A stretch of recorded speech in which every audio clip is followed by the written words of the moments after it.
যেমন লক্ষাই ওগো নে আমার লক্ষাই লক্ষাই রে ওরে সন্তান হারা মায়ের ব্যথা কেউ তো বোঝে না। সন্তান হারা মায়ের ব্যথা কেউ তো বোঝে না। আমাকে ছেড়ে লখা চলে যেও না।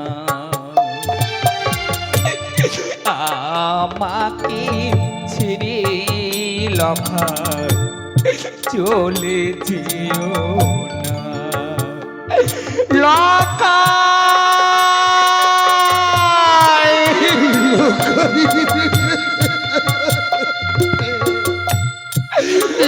সোনার মানিক লক্ষাই বৌমা আমার মানিক কথা বলে না।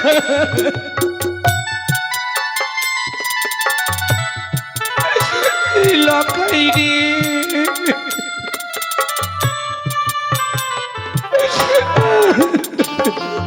ওরে একটিবার মা বলে ডাক ডাক লক্ষাই শুধু মামা বলে ডাক।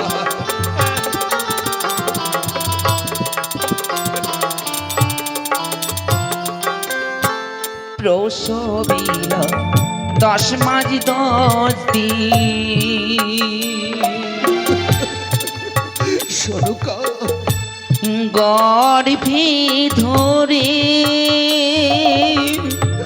ওগো যাসনি ওরে মানিক আমার মাকে তুই ছেড়ে।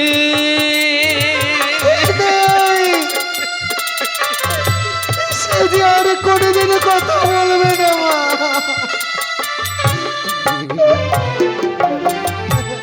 প্রসবিল 10 মাস 10 দিন গর্ভে ধরে যাসনি ওরে মানিক আমার মাকে তুই ছেড়ে। কাঁদিব সারা জনম ধরে।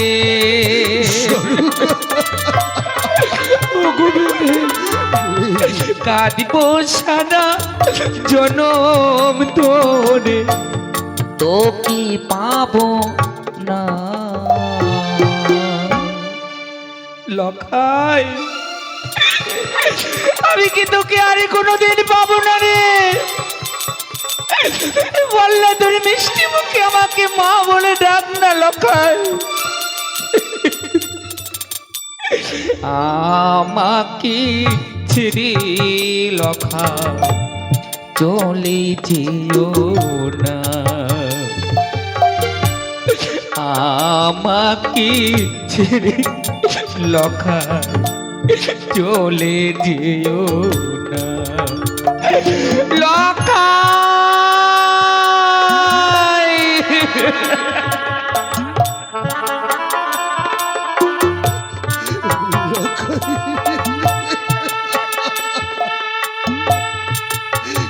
দেখ না বাবা একটিবার আমায় বাবা বলে ডাক ডাকবে না।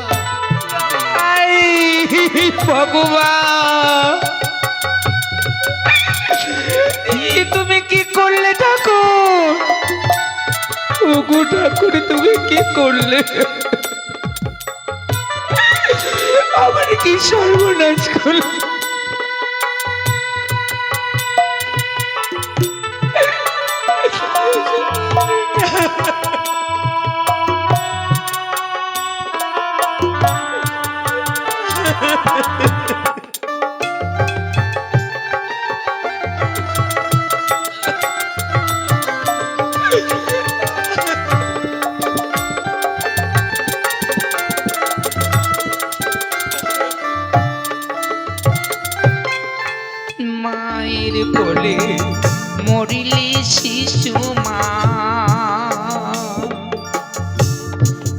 ফেলতে চাই না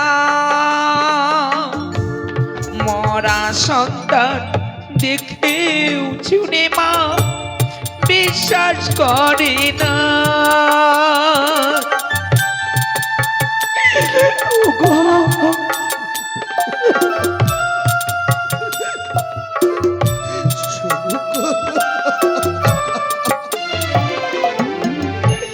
মায়ের কোলে মরিলে শিশু মা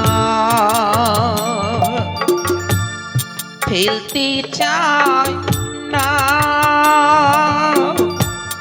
মরা সন্তান দেখেও শুনে মা বিশ্বাস করে না।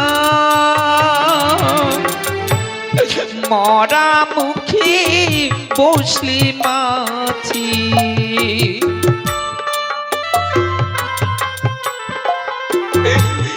মরা মুখে বসলে মাছি আঁচল ঢাকে মা নেই নেই আমার লকাই নেই আমার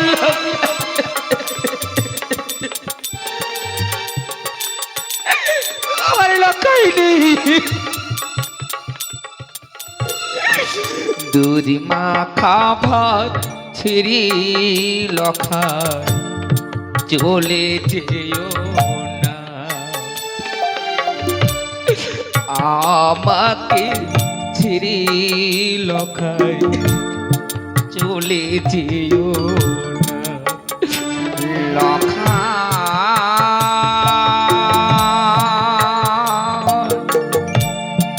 ওরে মানিক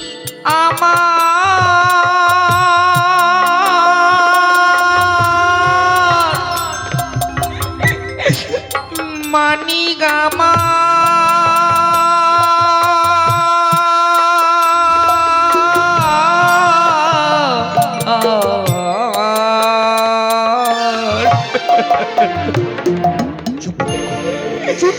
সোনার মানিক রে চুপ করো চুপ করো, কেউ কদবে না, কেউ কদবে না, কেউ কদবে। পুত্রের সঙ্গে চাঁদ কাতর হয়ে কাঁদছে। না না না না, আমি তো কাঁদতে পারি না, আমি কাঁদতে পারি না। পুত্রের সঙ্গে কাতর হয়ে আমি কাঁদতে পারি না। কাঁদবে না, কেউ কাঁদবে না। পাশর ঘরে আমরা কাঁদলে অদূর থেকে চেং মরি অট্ট হাসি হবে জনকা। বৌমা আজ তোমাকে কতবার করে বারণ করেছিলাম যে তুমি এই বাসর ঘরে কখনো ঘুমাবে না বৌমা। তুমি তুমি একটি নিশির 4টি তখন কেন জেগে থাকতে পারলে না মা? কেন তুমি এত বড় সর্বনাশ করে ফেললে কেন? যে আমার অদৃষ্টির লিখনে ছিল। চুপ করো বৌমা, তোমার মিষ্টি কথায় আমার মন ভুলে যাবে না। ওরে গরম পাই চিরল রাতি বৌমা তোর মুকুট মাথা রেখে তোর সঙ্গে বিয়ে হয়ে আমার বাছার আয়ু হয়ে এসেছে।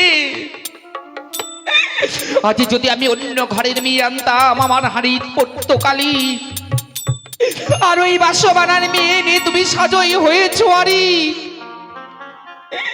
আজ যদি আমি অন্য ঘরের মেয়ে আনতাম থাকতো বছর 6 মাস, আর ওই বাসঘরের বাসবানিয়ার মেয়ে নেই হয়েছো সাজই বিনা। তুমি আজ বিধবা সেজেছো বৌমা, আজ তাই তুমি নারী নও, তুমি সতী, আজ সতী নারী নও তুমি বৌমা, আজ তুমি নারীর নামের কলঙ্ক। সেই নারী একটি নিশি স্বামীর পাশে থাকতে পারে না গো। আজ শাশুড়ি বা শ্বশুর ঠাকুরের কথা রাখতে পারে না, সে নারী নামের কলঙ্ক। সে এক ভ্রষ্টা নারী, সে এক কলঙ্কিনী, সে এক ডাইনি, সে এক রাক্ষসিনী। তুই আমার লকাইকে খেয়েছিস। খেয়েছি মা, খেয়েছি। আজ আমি আমার স্বামীকে খেয়েছি, আর তো কোনোদিন আপনাদের কাছে খেতে চাইবো না মা। বলুন না, এর পূর্বে তো আরো আপনার 6টি সন্তান ছিল। বৌমা, আমি কি তাদেরকে খেয়েছিলাম বলুন? কথা বলো না বৌমা, কথা বলো না। আজ আপনারা সাধারণ মানব হয়ে দেবতাদের সঙ্গে বাদ বিষম। বৌমা, সবে অদৃষ্টের লিখন, জন্ম মৃত্যু বিয়ে 3 হলো বিধাতা নিয়ে। তাই তো আজ পুত্র মরেছে বাসরে ঘরে। কেঁদো না সনকা, কেঁদো না বৌমা, আমরা কাঁদবো না গো। আজ আমাদের পুত্র মরেছে বলে কাঁদবো না, আমরা কাঁদবো না সনকা, কাঁদবো না। তবে আমার সন্তানকে তুমি কথা দিয়েছিলে। ওই কানের উচিষ্টকে আমি আর রাখতে চাই না এই বাসর ঘরে। আমার সন্তানকে নিয়ে যাব চম্পলার মহাশ্মশানে, সেখানে তার দেহখানা আমি অগ্নিতে পুড়ে ছারখার করে দেবো সনকা। বাবা, কোনোদিনও সম্ভব নয় বাবা। আজ এই পৃথিবীর মাঝে সকলে পিতা মাতা চায়, কি চাই জানেন বাবা? সকলে পিতা মাতাই তো চায় যেন তার শেষ কৃত্যটুকু তার সেই সন্তান করুন। এ কি বলছো? কিন্তু আপনি কেমন হতভাগ্য পিতা, পিতা হয়ে পুত্রের সৎ কাজ করবে, শ্মশানে দাও দাও করে চিতা জ্বলবে, তা দেখে যে কোনোদিনে কোনো পিতা মাতা স্থির হয়ে থাকতে পারে না। মা, অন্তত আমি স্থির হয়ে থাকবো। বাবা, ওই কানের সঙ্গে আমার বাদ রই আছে তো, তাই আমি স্থির হয়ে আমার সন্তানকে আমি অগ্নিতে দাও দাও করে পুড়িয়ে দেবো। আপনি বলেছিলেন না যে আমি আপনার কাছে যা কিছু চাইবো আপনি আমায় দেবেন? মা, হ্যাঁ বাবা, শুধুমাত্র আমি আমার স্বামীকে আপনার কাছে আমি আমার আঁচল পেতে ভিক্ষে যাও, কিন্তু কেন বৌমা? বাবা, আজ শুধুমাত্র কয়েকটি কদলের বৃক্ষের ভেলা নির্মাণ করে আজ আমায় একটি ভেলা নির্মাণ করে দিন। শুনেছো সনকা, শুনেছো বৌমা কি বলে? শুনেছি গো। যাও সনকা, ওই তুলসী তলায় সুন্দর করে ঘি প্রদীপের জ্বালিয়ে দাও। যে সন্তানকে আমি ঘি চন্দনে সাজিয়ে দিয়ে আমি শ্মশানে নিয়ে যাব। স্বামী, আজ আজ আমার সন্তানকে তুমি শ্মশানে না না, এ হতে পারে না, এ হতে পারে না। সনকা চলে যাও, সনকা চলে যাও, তুমি এই বাসর ঘরে পরিত্যাগ করে চলে যাও। ওগো, আমার মন মনে তুমি গ্রামবাসীকে ডাকো, আমার লখাইকে নিয়ে যাও কৃষি চম্পক নগরী। আমি তাই করবো, আমি তাই করবো। আমার লখাইকে নিয়ে যাও। ওগো, কোথায় আমার জাতিবর্গগণ, কোথায় চম্পলার প্রজাবৃন্দ? নিয়ে চলো আমার পুত্রকে, নিয়ে চলো তুলসী তলায়, নিয়ে চলো। বাবা, দিন না বাবা, শুধুমাত্র কয়েকটি কদলের বৃক্ষ কেটে একটি ভেলা নির্মাণ করে আমি আমার স্বামীকে নিয়ে ভেসে যেতে চাই সেই দেবতনগরে। মৃত্যু প্রতিপক্ষে করে কলার মন্দা যে ভাসবে সাগর জলে, ভাসতে ভাসতে যেতে চাইছো তুমি কনক দেবপুরী। কিন্তু বৌমা, তুমি আমার নাবালিকা পুত্রবধূ তো, তোমার স্বামীকে তুমি হারিয়েছো বলে মৃত প্রতিপক্ষে করে তুমি সাগর জলে ভেসে চাইছো। কহে যে নিয়ে যাবে কনক দেবপুরী। এ হয় না বৌমা, এ হয় না। কেন হয় না?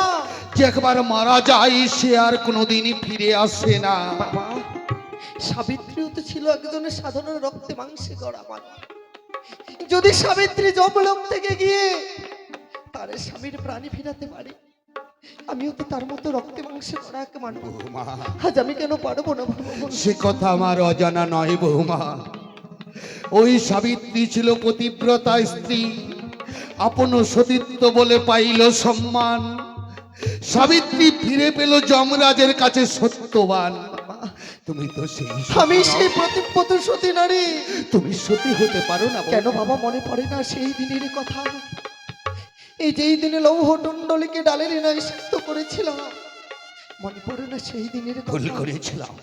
এই যেই দিন বিবাহের ছায়া মণ্ডপে আজ স্বামী আমারে মূর্ছাঘাত হয়ে গিয়ে পড়েছিল, আজ সেদিন সেদিন তো আমি আপনার এই সন্তানের প্রাণখানে ফিরিয়ে দিয়েছিলাম বাবা। সবই মনে পড়ে বৌমা, সবই মনে পড়ে, কিন্তু আজ লখাই! বাসর ঘরে তুমি হারিয়ে ফেললে তোমার আজ লখাই গতি চলে যায়। দেবতারে। ওই এই যে জন্য লখাই তো- চলে যায়। লখাই, লখাই। যে নারী স্বামীর ঘরে রাজি বসতি করতে পারলো না, বাসর ঘরে পতিকে হারিয়ে ফেললে তুমি, তোমার স্মৃতির সিঁদুর বাসি হলো না বৌমা, নিজেকে সতী বলে গৌরব করছো তুমি। কি করে হয়? তোমার স্বামীকে নিয়ে তুমি সাগর জলে ভেসে যেতে চাইছো কনক দেবপুরে। জানি না তুমি আমার নাবালিকা পুত্র বধূ, স্বামী পদে কত ভক্তি আছে, খুলে দাও তোমার অষ্ট অলংকার আমার হস্তে। দেব বাবা দেব। আজ আমি আপনাকে কথা দিচ্ছি, যখন আমি আমার এই স্বামীকে নিয়ে ভেসে যাব সেই গঙ্গার জলে, আমি এক এক করে আমার এই সমস্ত অলংকার খুলে দেব কিন্তু বৌমা, বাবা। এক এক করে অষ্ট অলংকার যদিও খুলে দেবে তুমি, পরনে রয়েছে তোমার অগ্নিকষ্টের শাড়ি, সেই শাড়িটুকু খুলে দিয়ে যেতে হবে আমারে বৌমা। দেব বাবা। আজ কোনো সাধারণ মানব পারে না বস্ত্রহীন হয়ে থাকতে, শুধুমাত্র আপনি আমায় একখানি লাল পিড়ি ধবল বসন দিন।